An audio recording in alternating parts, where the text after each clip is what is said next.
ہمارے کلمے کا دوسرا جز ہے محمد الرسول اللہ۔ اس میں حضرت محمد صلی اللہ علیہ وسلم کے رسول خدا ہونے کا اقرار اور اعلان ہے۔ حضور صلی اللہ علیہ وسلم کے رسول ہونے کا مطلب یہ ہے کہ اللہ تعالیٰ نے آپ کو دنیا کی ہدایت کے لیے بھیجا تھا، اور آپ نے جو کچھ بتلایا اور جو خبریں دیں وہ سب صحیح اور بالکل حق ہیں۔ مثلا قرآن مجید کا خدا کی طرف سے ہونا، فرشتوں کا ہونا، قیامت کا آنا، قیامت کے بعد مردوں کا پھر سے زندہ کیا جانا، اور اپنے اپنے اعمال کے مطابق جنت یا دوزخ میں جانا وغیرہ وغیرہ۔ الغرض حضور صلی اللہ علیہ وسلم کے رسول خدا ہونے کا مطلب یہی ہے کہ آپ نے جو باتیں اس طرح کی دنیا کو بتلائی ہیں وہ خدا کی طرف سے خاص اور یقینی علم حاصل کر کے بتلائی ہیں، اور وہ سب بالکل حق اور صحیح ہیں، جن میں کسی شک و شبے کی گنجائش نہیں۔ اور اسی طرح آپ نے لوگوں کو جو ہدایتیں کی اور جو احکام دیے وہ سب دراصل خدا کی ہدایات اور خدائی احکام ہیں جو آپ پر وحی کیے گئے تھے۔ اسی سے آپ نے سمجھ لیا ہوگا کہ کسی کو رسول ماننے سے خود بخود ہی یہ لازم آ جاتا ہے کہ اس کی ہر ہدایت اور ہر حکم کو مانا جائے، کیونکہ اللہ تعالیٰ کسی کو اپنا رسول اسی واسطے بناتا ہے کہ اس کے ذریعے اپنے بندوں کو اپنے وہ احکام بھیجے جن پر وہ بندوں کو چلانا چاہتا ہے۔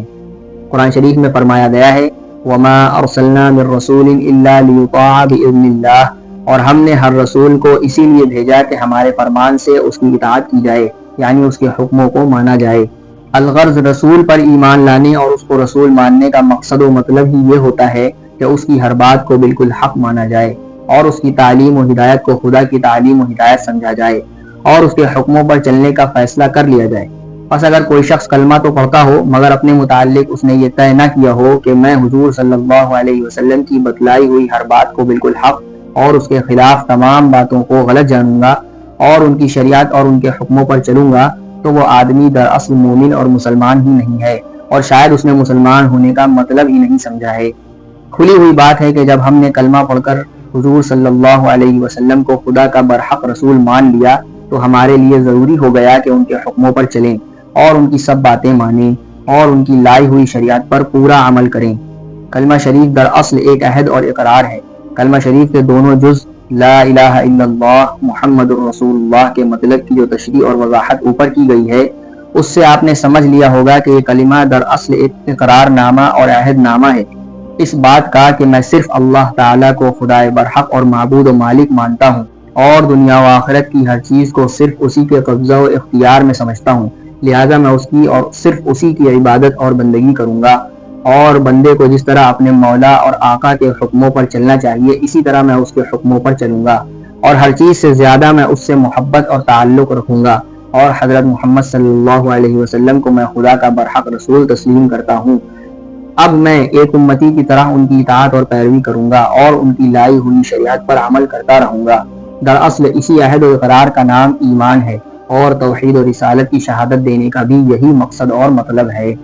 لہذا کلمہ پڑھنے والے ہر مسلمان کو چاہیے کہ وہ اپنے کو اس عہد و شہادت کا پابند سمجھے اور اس کی زندگی اسی اصول کے مطابق گزرے، تاکہ وہ اللہ کے نزدیک ایک سچا مومن اور مسلمان ہو اور نجات و جنت کا حقدار ہو۔ ایسے خوش نصیبوں کے لیے بڑی بشارتیں آئی ہیں جو کلمہ شریف کے ان دونوں جزوں توحید و رسالت کو سچے دل سے قبول کرے اور دل و زبان اور عمل سے اس کی شہادت دیں۔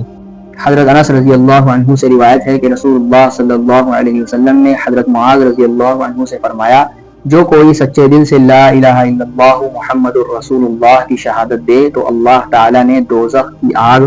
ایسے شخص پر حرام کر دی ہے۔ بھائیوں، لا الہ الا اللہ محمد الرسول اللہ کی حقیقت اور ان کے وزن کو خوب سمجھ کے دل و زبان سے اس کی شہادت دو اور فیصلہ کر لو کہ اپنی زندگی اس شہادت کے مطابق گزاریں گے، تاکہ ہماری شہادت جھوٹی نہ ٹھہرے، کیونکہ اس شہادت ہی پر ہمارے ایمان و اسلام کا اور ہماری نجات کا دار و مدار ہے۔ بس چاہیے کہ لا الہ الا اللہ محمد الرسول اللہ ہمارا پکا اعتقاد اور ایمان ہو، لا الہ الا اللہ محمد الرسول اللہ ہمارا اقرار و اعلان ہو، لا الہ الا اللہ محمد الرسول اللہ ہماری زندگی کا اصول اور پوری دنیا کے لیے ہمارا پیغام ہو۔ اسی کو پھیلانے اور اونچا کرنے کے لیے ہم جئیں اور مریں۔